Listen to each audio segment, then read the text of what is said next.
All right, Scorpio, Sun, Moon, Rising, and Venus.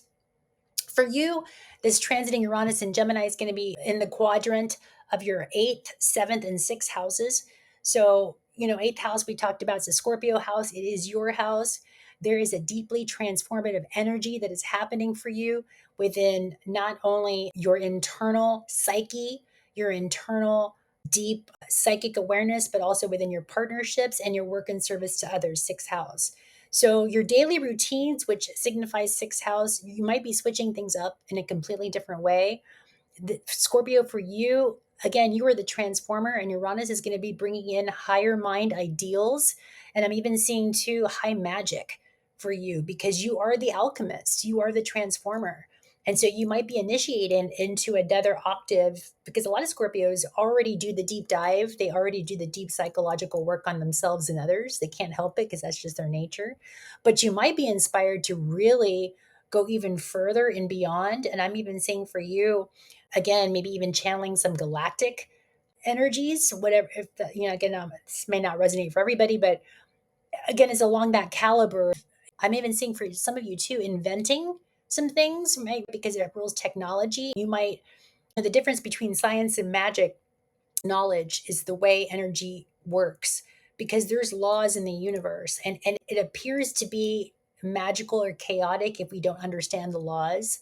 So I'm seeing for you, Scorpio, going into different realms of consciousness through either deep meditation practices, being initiated into, I'm even seeing like drum circles or going into like Native American ceremonies, like really getting ceremonial with the energy, with the information that's coming through, because you're going to be really impacting those that you are in partnership and relationship with, and how you show up in service every day for those that you are in service for. So you might be really seen as like the spiritual leader, right? Bringing in a lot of higher knowledge, ancestral wisdom, deep occult knowledge that maybe has never been seen or heard before, a new periphery on how you do ceremony, on how you do ritual. You might be even calibrated with, I'm seeing even new symbols, right? There might be even new discoveries of symbols of astrology if you study astrology or cosmology or whatever it is, whatever deep occult practices you've been working with, you're being initiated into the next octave realm of that frequency, right? Of that higher mind.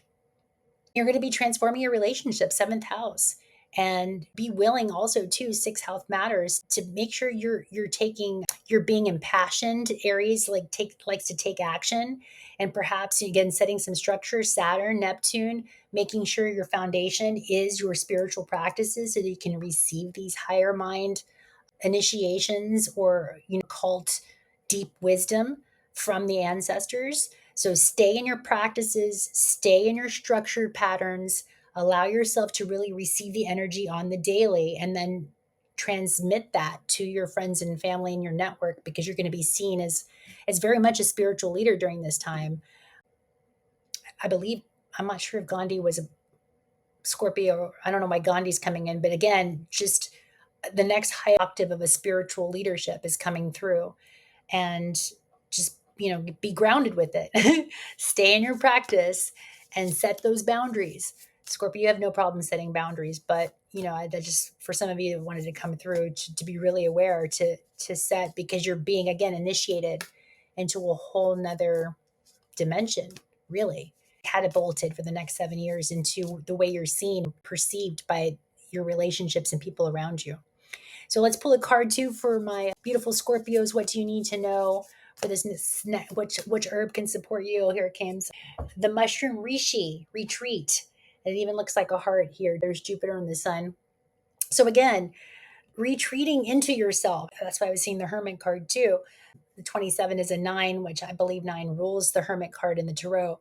So it's about you going in regularly to access your ancestors and in your own deep inner wisdom and knowledge, by making that the practice to be in meditation, to go in into retreat mode so that you can access these again initiatory energies that of our higher mind, that might be even extraterrestrial, that are deeply shamanistic, even working with certain herbs like reishi or mushrooms like reishi can help you stay in your heart, but also help you be very clear on the energy that you're transmitting, because you're a powerful transformer. So you got to go in and make sure that you're not picking up on so many other people's energies, not being distracted, because again, that quadrant's going to be affecting your seventh house. So, I mean, know thyself, know what you know.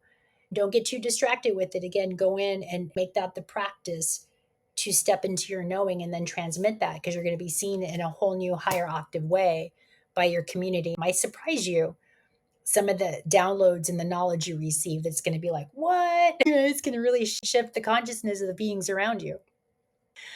Okay, so now we are going to our final sign here.